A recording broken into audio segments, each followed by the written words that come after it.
මීට කාලයකට ඉස්සර තමයි මේ සිද්ධිය සිද්ධ වෙන්නේ. ඉතින් මේ සිද්ධිය නංගම් මනස්කල්පිත වුණත් මේ සිද්ධිය ඇත්තම ඇත්ත සිද්ධියක්. ඔන්න එක දවසක නිර්මලා කියලා තරුණියක් ඉන්නවා. මංගෙන් යම් වැඩ කරගෙන තියෙනවා, මගේ දැනඳුරුම්කමක් තියෙනවා. ඇගේ හිටියා මේ මිතුරියක්. එයා තමයි උදේනි කියන්නේ. මම එයා ගැන දන්නේ නැහැ කිසිම දෙයක්. මම එයාව අඳුනගත්තේ නිර්මලාගෙන්. ඉතින් මේ නිර්මලා එක දවසක් කිව්වා මට කාරණාවක් තියෙනවා, මගේ යාළුවෙක්ගේ ප්‍රශ්නයක් තියෙනවා. මට ඔයාව පොඩ්ඩක් මේ විද මහත්තයා හම්බෙන්න ඕනේ. කතා කරන්න ඕනේ වෙලාවක් තියෙයි කියලා. මං කිව්වා හරි කමන්නේ, ඔයාලා හෙට උදේ එන්න. අපි මොකක්ද කියලා බලමු, එන්න කතා කරමු. මම ඉන්නවා කියලා. ඊට පස්සේ මේ නිර්මලා උදේනිවත් එක්කගෙන අපේ ගෙදර ආවා. උදේනිගෙන් ඊට පස්සේ මම අහුවා මෙයා කවුද කියලා. මෙයා තමයි මං අර ගියපු යාළුවා කියලා වෙද මහත්තයා කියලා කිව්වා. මං කිව්වා එයාද?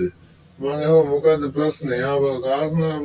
ඊට පස්සේ එයා කිව්වා මේ උදේනිට කලින් නිර්මලා කිව්වා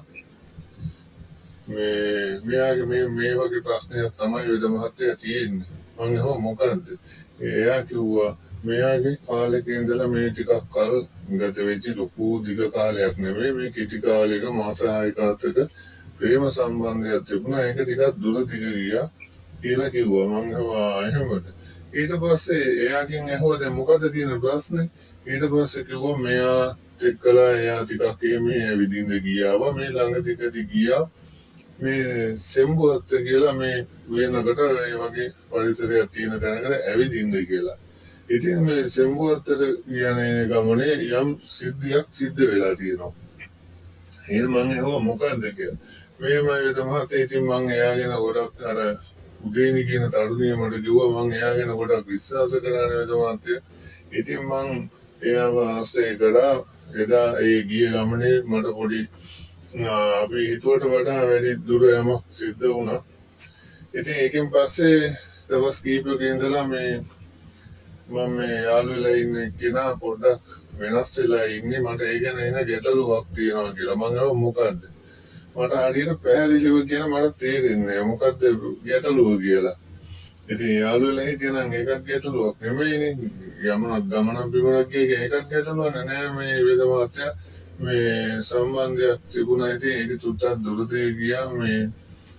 මගේ ඒ ගිය අවස්ථාවකදී ටිකක් අපි තනි වුණා. මගේ පින්තූර දෙක තුනක් ගත්තා. ඒක තමයි මට ගැටලුව. ඒක එයා අරකම එක කීකිය මං අකමැති දේවල් වලට එයා මාව පොළඹවනවා. මට එක දේවල් කියනවා කරනවා. මට ඒ ගැන එන බයක් තියෙනවා කියලා කිව්වා. මං අහුවා මොකද්ද මේ පින්තූර වල තියෙන්නේ? ඊට පස්සේ කිව්වා යාළුවා ඉඳලා කිව්වා නිර්මලා වෙද මහත්තයා මෙහෙමයි. මේ නිර්වත් රූප දෙක තුනක් තමයි පින්තූර දෙක තුනක් තමයි ගිය වෙලාවේ ගත්තේ කියලා. ඇත්තද? මම ඊට පස්සේ හිතුවා හරි එහෙනම් ඉතින් මට දැන් තේරෙනවනේ වැඩි. මම අහුවා දැන් මට ඔය කියපු විදිහට මට දැන් තේරෙනවා වැඩි. ඊට පස්සේ නිර්මලා ඉඳලා කිව්වා මේ වෙද මහත්තයා මෙයාව මේ පින්තූර තියාගෙන මේ ඕනවට වඩා බ්ලැක්මේල් කරනවා වගේ මෙයාව මේ අයුතු විදිහට පාලනය කරන අදහසක් තමයි මේ පිළිමි ළමයි කොල්ලා කරන්න කියලා. මම ඇහුවා එහෙමද? මම ඇහුවා එතකොට මේ පිළිමි ළමයි ඉන්න තැනක් ගමක් තොටක් නගරයක් ඉන්න තැනක් ක්‍රියාව කරන තැනක් දන්නේ නැද්ද? ඊට පස්සේ මම ඇහුවා එහෙම කිව්වා මම දන්නවා ටිකක් කල් ආශ්‍රය කරා එයා අවල් තැන ඉන්නේ කියලා කිව්වා. ඊට පස්සේ මම ඇහුවා ඉතින් දැන් එහෙම දැනඳුරුම්කමක් තිබුණා නම් මේ වගේ දේවල් කරන්නේ ඇයි කියලා. ඊට පස්සේ නිර්මලා ඉඳලා කිව්වා මෙයා ඒ ගැන වැඩි විශ්වාසයක් නෑ. මම මෙයාට කිව්වා උකින් ටිකක් ගැලවෙන්න පරිස්සම් වෙන්න කියලා. මෙයා ඕනාට වඩා වෙද මහත්තයා මේ විශ්වාස කරානේ. ඒ කරලා තමයි ඔය කරගෙන විනාශය තියෙන්නේ කියලා කිව්වා. මම ඇහුවා දැන් ඉතින් මොකද දැන් කරන්නේ? ඊට පස්සේ මම මේ ෆොටෝ මකන්න ෆෝන් එකේ තියනවා ඩිලීට් කරන්න කියලා කිව්වා. ඒක කිසි දෙයකට එයා කැමති නෑ වේද මහත්තයා කියලා මේ උදේනි කිව්වා. මේ ප්‍රශ්නෙට මැදි වෙච්ච මේ කතාවේ මේ උදේනි එහෙම කිව්වා. කිව්වට පස්සේ මං අහුවා හරි. දැන් මේ පින්තූර ගන්නෙත් නැත්තා. ඔයාට දැන් මොකද්ද මේකේ බලාපොරොත්තු වෙන විසඳුම කියලා. මට මේ පින්තූර දෙක කොහොම හරි වේද මහත්තයා ගන්න ඕනේ. මොකක් හරි කරලා මේ ෆෝන් එක මොනවා හරි කරගන්න ඕනේ. එහෙම කරගත්තොත් තමයි මට පොඩි ඉදාසේ ඉන්න පුළුවන් කියලා.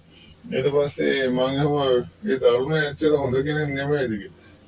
ඊට පස්සේ කිව්වා ඒ ගැන මං කිසි දෙයක් දන්නේ නැහැ වේද මහත්තයා මාත් පස්සේ තමයි දන්නේ. එයා එච්චර හොඳ කෙනෙක් නෙමෙයි. ප්‍රශ්න ගොඩාක් දේවල් තියෙනවා කියලා කිව්වා. ඉතින් ඒ දේවල් මට දැන් මෙතන කියන්න අවශ්‍යතාවයක් නැහැ. ඉතින් පුද්ගලයාගේ චරිත කතාව මට ඒ වෙලාවේ කිව්වා. මට ඉතින් තේරුණා ඊට පස්සේ දැන් මේක යන්නේ වෙන පැත්තකට කියලා මට මේ දෙන්න කියනකොට මට වැටහුණා. මම ඊට පස්සේ කිව්වා උදේනිටයි නිර්මලාටයි ඔයා මෙහෙම කරන්න. මේ මනුස්සයත් එක්කලා මේ කොල්ලත් එක්කලා කතා කරන්න. ගිහිල්ලා ඔයා තනියෙන් ගිහිල්ලා කතා කරන්න වෙනද වගේ මොකද්ද මේකට කරන්නේ මේ ප්‍රශ්නේ ගැන මෙහෙම කරන්න එපා කියලා ඔයා මෙහෙම කතා බහ කරලා බලන්න. මේක මේ කොහොම සාමකාමී විදියට බේර ගන්න බලන්න කියලා. ඊට පස්සේ කිව්වා මොනවා කතා කරත් ඒක සාර්ථක වෙන දෙයක් නෙමෙයි වේද මහත්තයා. මං කියන්න ඕන හැම වෙලෙදිකම කියලා තියෙන්නේ මට නීතියකට රීතියකට යන්නත් බෑ. ඒකත් මට එන බයයි ගැටලුවයි මේ තියෙන ප්‍රශ්නෙත් එක්කලා එයා කියන කතාවත් එක්කලා මගේ මුළු ජීවිතේම විනාශ වුණා වගේ තමයි වේද මහත්තයා දැනෙන්නේ කියලා කිව්වා. මං කිව්වා හරි. ඔයා ගිහිල්ලා තව එකපාරක් කතා බහ කරලා බලන්න. බලලා ඔයා මට විසඳුමක් මොකද්ද කරන්න ඕනේ කියලා ඔයා මට කියන්න. ඔයා දවස් දෙකකින් ඔයා කතා බහ කරලා බලන්නකෝ කියලා කිව්වා. හරි. එහෙම කියලා ඉවරලා එයා දවස් දෙකකින් ඒ දෙන්න ආපහු ආවා. ඇවිල්ලා කිව්වා කිසි දෙයක් කතා කරාට තීරුවක් නැහැ වේද මහත්තයා. මේ ප්‍රශ්නේ ඕනවට වඩා දැන් දුරදිග ගිහිල්ලා තියෙන එයා කියන දේවල් මට කරන්න සිද්ධ වෙනවා. ලොකු ප්‍රශ්නයක මම මැදලා තියෙන්නේ මට කරගන්න දෙයක් නැතුව ඉන්නේ කියලා. හරි. එහෙමනම් මම ගිහුවා මම මේකට යමක් කරලා දෙන්නම් ඔයාට. ඔයාට පුළුවන්ද කුළුඳුල් බිත්තර 3ක් අරන් එන්න කියලා. ඊට පස්සේ එහෙම කිව්වම එයා මට කිව්වේ ඒක ටිකක් වේද මහත්තයා හොයාගන්න අමාරු වෙන්නේ කියලා. මම කිව්වා හරි. කුළුඳුල් බිත්තර 3කුයි මේ හඬලන්නේ නැති වැඩුණු කුකුලෙකුයි අරන් එන්න කියලා මම කිව්වා. එයාගෙන් එහෙම කිව්වට පස්සේ එයා මට කිව්වා මේ ඒක ටිකක් හොයාගන්න අමාරුයි නේද මහත්තයා හදිසි. මම කිව්වා හරි. එහෙමනම් මම ඔයාලට තැනක් කියන්නම්. මේ බිත්තර 3කුයි මේ කුකුලෙකුයි ගන්න පුළුවන් තැනක් තියෙනවා. ඒ කියන්නේ කුළුඳුල් බිත්තර 3කුයි මේ හඬලන්නේ නැහැ කියන්නේ පට්ටි වැටිලා නැහැ. පට්ටි වැටිලා තලයේ ගියේ නැහැ කියන එක තමයි හඬලන්නේ නැහැ කියන්නේ. ඊට පස්සේ කාරණාව තේරුම් කරලා දුන්නා. එයා එහෙම කිව්වට පස්සේ හරි. මං කිව්වා තැනක් මම කියන්න. එතනින් ඔයාලට ඕක ගන්න පුළුවන්. ඔයාලට අරන් එන්න පුළුවන්ද කියලා ඇහුවා. ඊට පස්සේ එයා කිව්වා හරි. පෙර මහත්තයා කියන ඕන තැන කියන්න මම ගිහිල්ලා ඒ දේ ගන්න පුළුවන් නම් මට ඒක කොහොම හරි කතා කරලා දෙන්න මට ඒක ගන්න පුළුවන් කියලා.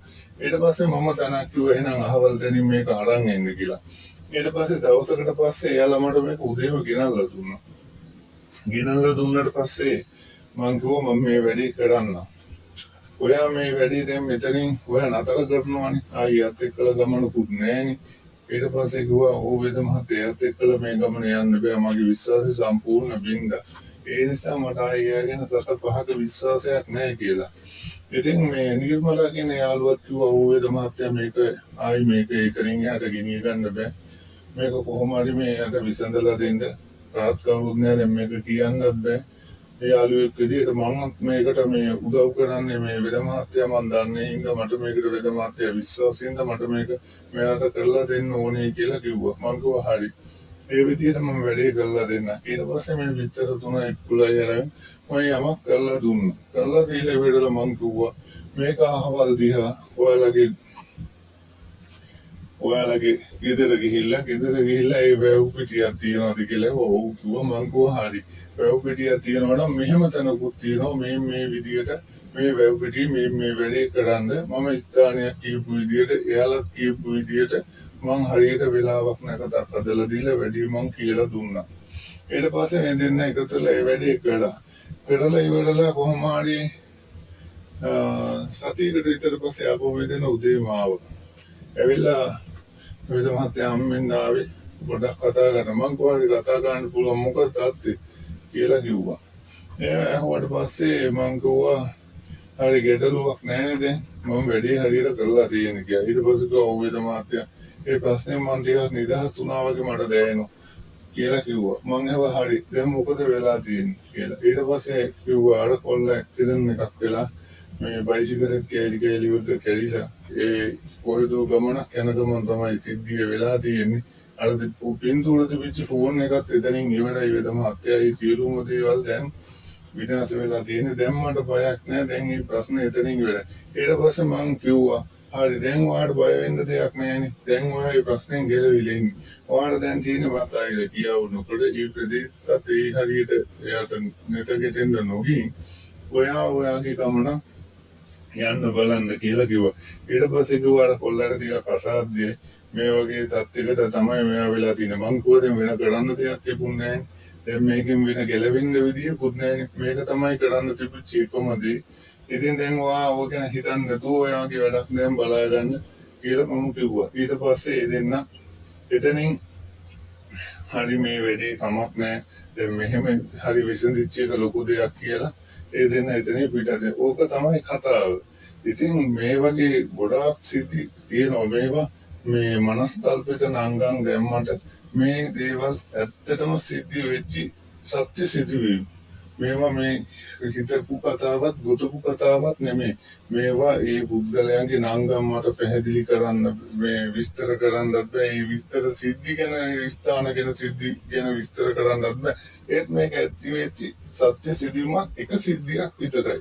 තව මේ වගේ සිද්ධි ගණනාවක් තියෙනවා. මම ඉදිරියටත් ඔයාලට මේ වගේ වීඩියෝ වලින් මේ වගේ සිද්ධි තව ගේන්න මේ විදිහට කරපු වැඩ තව ගොඩක් තියෙනවා. ඉතින් මේ කතාවේ මේක තමයි සිද්ධිය. ඉතින් අදට මේ කතාව මෙතනින් අවසන් වෙනවා.